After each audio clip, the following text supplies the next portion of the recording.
I found this book on your desk, and I have to be honest, it completely freaks me out. I looked it up, and did you know this book is, like, reportedly banned in most U.S. prisons? That is precisely correct. That doesn't bother you. No, that fact tells you everything you need to know about its power. It's banned because it is effectively a weapon. It reads like a manual for, I don't know, aggressive paranoia. We're talking about some incredibly ruthless stuff in here. It gives advice like Law 15, crush your enemy. Totally. And Law 3, conceal your intentions. I mean, wait, isn't this basically a tutorial for becoming a sociopath? That is the common reaction, and, it's a necessary one. But here is the critical twist we need to unpack today. Okay. The purpose of going through this isn't about deciding to embrace evil. It's about not being destroyed by it. What do you mean? The corporate ladder, the professional court, the social world we all navigate, it's governed by these hard-set codes. But surely things like merit and transparency and just simple decency, surely they have to count for something. They count, but they are not the only or even the primary physics engine driving human interaction. The world is a game. It's governed by rules laid down over centuries. So you just accept that. As Machiavelli noted, if you refuse to learn those rules because you insist on being nice or good all the time, you are not a saint. You are a pawn. That is a deeply unsettling way to look at the world. That goodness is a tactical liability. It is. Welcome to Nonfiction Insights. Today we are decoding what might be the most dangerous book on Earth, The 48 Laws of Power. And our mission is to understand power as a pure mechanism, a set of invisible laws that dictate success and failure, whether we want them to or not. Okay, let's unpack this with a concept that destroys careers, daily. Law 1. Right. Law 1, never outshine the master. Okay, this just flies in the face of everything modern corporate culture pretends to stand for. Pretends to, yes. I mean, if I'm objectively better or smarter than my boss, shouldn't I demonstrate that value? Isn't that how I get promoted? Through merit. That is the idealist argument. In the real world, that is how you get fired. Fired. Or marginalized, or pushed aside, just as if you were a troublesome courtier. The master must always, always feel superior. And that feeling, it's fundamentally based on emotional security, not logic. So my brilliance is actually a threat. Your brilliance is a threat to their stability, yes. The book warns that a superior who can't bestow on you the gifts of his experience may direct that rancor and ill will right back at you. So being too good is dangerous. Magnificence is deadly if it's misapplied. The most famous case of this, the one in the book, is Nicolas Fouquet. He was the finance minister to Louis XIV. Okay. Fouquet was hugely capable, and in 1661 he threw this spectacular party. His intent was to show his loyalty and, his indispensable talent. He was trying to prove his worth, to show off a bit so the king would rely on him. Exactly. But every spectacle, every piece of magnificence at that party, the fireworks, the food, the sheer grandeur, it didn't make the king feel secure. It made Louis XIV feel small, insecure, threatened. He inadvertently offended the king's vanity by making himself the star of the show. And that insecurity led to his absolute downfall. Louis XIV found a convenient excuse to have Fouquet arrested, stripped him of everything, and sentenced him to life in prison. Wow.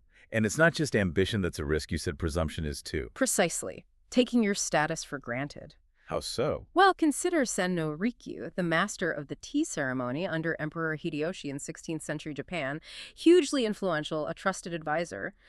But he got so comfortable with his power that he had a wooden statue of himself wearing noble sandals placed in a really prominent temple. Ooh, that's a serious misjudgment of boundaries. Hideyoshi saw it as an unforgivable miscalculation of his own importance. Rikyu forgot that his status was a gift, not a right. And he paid for it. With his life.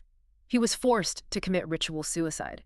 The capable subordinate has to learn that their power is only reflected, never generated on its own. So if you are smarter, what's the strategy? Do you genuinely have to, dumb yourself down? Not dumb yourself down, but act naive, strategically. How does that work? You commit harmless mistakes. You display some minor incompetence so you have an excuse to ask for the master's advice. Masters, the book notes, adore such requests. It lets them bestow their experience and maintain their status. You have to constantly manage their ego. Let's use an analogy to make it simple. The boss is the sun. Okay. You are the moon. The moon's job is to reflect the sun's light, not generate its own. If the moon suddenly goes supernova shining with its own independent brilliance, the sun panics. It has to destroy it to restore the cosmic order. You have to be a mirror, not a spotlight. Exactly. That visualization is incredibly clear. And if the danger is always lurking above us with the master, that brings us to the people beside us, our friends. Law 2. Never put too much trust in friends. Learn how to use enemies. And now we enter the terrain of cold mercenary logic. I mean, this is deeply cynical, though. Friends are built on loyalty, on shared history. Why would you actively turn against that trust? Because affection does not equal security or objectivity. Friends are often lazy in your service. They feel entitled to their position. They hide their envy to be polite, and they are more likely to, quote, eat you alive with ingratitude. Wow. There's a Chinese proverb cited that says, friends can be like the jaws and teeth of a dangerous animal. But when you rely on a friend, you eliminate the risk of betrayal by a stranger, right? Not according to history. Take Emperor Michael II. He chose his loyal friend Basilius as his chief counselor. He ignored advice to pick the more qualified Bardas. And Basilius owed him everything. Everything. Michael loved him like a brother, showered him with gifts. And how did Basilius repay that affection? He grew fiercely envious of Michael's uncle, Bardas, who was head of the army. Basilius convinced Michael that Bardas was plotting against him, and Michael eventually agreed to have his own uncle murdered. Shortly after, Basilius took Bardas's job, and eventually, he took Michael's. He assassinated the very man who had elevated him. So the closeness gave him the opportunity, and the entitlement gave him the motivation. When you hire a friend, you hire their emotional baggage, their unspoken envy, their assumption that they deserve special treatment. But now, flip it. What about an enemy you turn into an ally? What's the utility in someone who has actively worked against you? They're highly motivated. They know they're on probation. They're trying to prove they deserve that second chance. They cut sharper and they work harder. That's a cold calculus. And the book notes an even colder tactic. Friends can be used for dirty work because their affection makes them willing to take chances. Or they can be used as a convenient scapegoat if a plan goes wrong. You're kidding. A ruler sacrificing a beloved friend. The public finds it hard to believe it was deliberate. That's a truly awful reversal of loyalty, using trust as a shield. The analogy for Law 2 is simple. A friend is a rusty sword. It feels comfortable to hold, but it's dull, and it's liable to break when you need it most. And an enemy. An enemy-turned-ally is a sharpened blade. It's cold, you hold it with caution, but it cuts exactly where and when you need it to. So we're managing the ego of the master, the envy of our allies. The next step is managing how we appear to everyone else. That sounds like Law 3. Conceal your intentions. It's the foundation of long-term strategic power. Why? People are predictable. If they know what you want, they know how to stop you. But how do you conceal your ambition? If I'm aiming for the C-suite, I should be focused and transparent about that goal. Transparency is vulnerability. The easiest way to conceal your intentions is to dangle a decoy. Or use false sincerity, which people easily mistake for honesty because they want to believe the pleasant lie.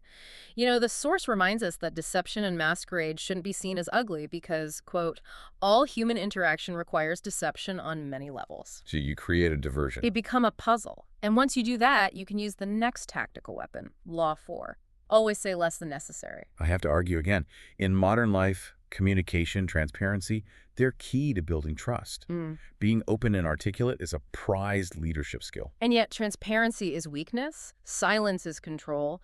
Most people are open books, but honesty is a blunt instrument which bloodies more than it cuts. What do you mean by that? Your honesty is likely to offend people, but more importantly, if you're too familiar, too predictable, you lose the ability to inspire respect or fear.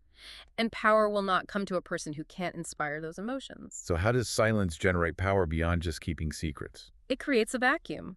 We see this with Louis IV even. As a young man, he was talkative, but later in his reign, he adopted this tactic of self-imposed taciturnity. And it worked. It was devastatingly effective. He used extremely short, unrevealing phrases. In response to almost any request, he'd just say, "I shall see." That's it. I shall see. And that silence forced his courtiers to just talk endlessly. They'd scramble to figure out what he meant, and in doing so, they'd reveal all of their own hopes, fears, and tensions. Information he would later use against them. Exactly. He used his silence like a gravitational pull, sucking information. That is the gravity of silence. Think of it this way. A yapping dog is annoying. It's easily ignored because you know its limits. Right. But a cat that sits in the corner and just stares, silent, unmoving, that's terrifying. You don't know its intentions. You don't know its capabilities. When you are silent, you become a powerful blank screen onto which people project their own fears and desires. Okay, from managing people and perception, we're now escalating to the final phase of conflict. Law 15. Crush your enemy. Totally. This I find to be the most morally reprehensible. Surely, if you win, you can afford to be magnanimous, right? Show some superior character. That is a luxury for those who are retired from the game. In power, there is no middle ground. The source cites Machiavelli directly on this. Which is? Men will revenge themselves for small injuries, but they cannot do so for great ones. The injury must be such that you do not fear their vengeance. A half-beaten enemy recovers. But in modern terms, like in business, total annihilation can create regulatory risk or public backlash. It can turn your opponent into a martyr. Is it always the best move? When survival is at stake, yes. The law operates on the premise that if you leave an enemy standing, they retain the motivation and the capacity to hurt you later. Can you give me an example? Look at the rise of Empress Wu of China. She realized that any hesitation, any momentary weakness in the chaotic politics of her era would spell her end. So what was her strategy? Total ruthlessness. She literally eliminated or banished every single person who could conceivably challenge her authority. Royal family, advisors, rivals, everyone, until she proclaimed herself the holy and divine emperor. And her reign was secure. It was long and unchallenged because she had wiped the slate clean. There was simply nobody left with the standing or resources to pose a credible threat. So total fear secured her reign. Yeah. What about a failure to follow this rule? Contrast her with Xiang. He was fighting his rival Lu, who would go on to found the Han dynasty. Xiang repeatedly spared Lu. He kept showing mercy, hoping to force Lu to acknowledge him as master out of gratitude. And Lu just kept coming back. He repeatedly used those moments of negotiation or escape to recover, rebuild his army, and eventually defeat Xiang completely. So Xiang's misplaced magnanimity was his undoing. Lu didn't fear vengeance from a man who had repeatedly spared him. The moment of mercy was read as weakness, not as character. And the analogy. It's simple and brutal. The viper. If you step on a viper and only bruise it, leaving it half dead, it will recover. And it will bite you with a double dose of venom when you sleep. So you don't tease a snake. You either walk away entirely or you cut off the head completely. There's no middle ground in the ruthless game of power. That brings us to the end of this. This has been a really intense deep dive. It's a difficult book to process. The advice is effective, but it is profoundly disturbing. And our mission was simply to decode the machine, not to endorse the architect. You don't have to use these claws, but you must know they exist. Or you will be scratched. Exactly. The world is full of ambitious people. Power is based on understanding their motivations, knowing their weaknesses, and crushing those who seek to destroy you. So, a question for all of you listening. Be honest. Have you ever been Nicholas Fouquet, fired or marginalized in your professional life for being too good, shining too brightly, or making the wrong person feel small? Tell us your story in the comments. If you want to keep upgrading your brain, click the video on the left. We've selected another deep dive just for you. And hit that logo to subscribe to Nonfiction Insights for your daily dose of wisdom. See you in the next video.